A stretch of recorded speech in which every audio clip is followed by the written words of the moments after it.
দুটো ইনপুট আমরা দিচ্ছি, দুটো ইনপুটকে অ্যাড করবে, অ্যাড করে সাম আর ক্যারি প্রডিউস করবে, এই হচ্ছে ওভারঅল সিস্টেমটা। ঠিক আছে, এবার আমি একটা যেখানে একটা সুইচ প্রেস করছি, যেখানে একটা সুইচ প্রেস করলে একটা সাম জেনারেট হবে, সাম জেনারেট হলো।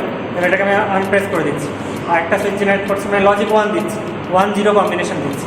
ঠিক আছে, 1 + 0 মানে সাম 1 ক্যারি 0, এই কন্ডিশনে আছে। ঠিক আছে, এবার 0 0-তে দুটোই 0 0 থাকবে জেনারেলি, যে কোনো একটা 1 দিলে হচ্ছে সাম 1 ক্যারি 0, যেটা আমরা দেখলাম।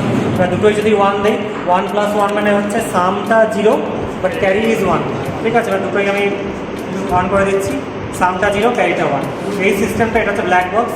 ভিতরে সার্কিট যেরকম আছে সেটা যে যেরকমভাবে, যার মাথার থেকে যেরকম টেকনোলজি আছে সেটা সেইভাবে করবে। তার জন্য প্রাইস পে করতে হবে, যে সব থেকে কম প্রাইস পে করে এই সিস্টেমটাকে ইমপ্লিমেন্ট করতে হবে সে হবে উইনার। কম টাইমের মধ্যে, কম প্রাইসের মধ্যে, কম টাইম স্যার।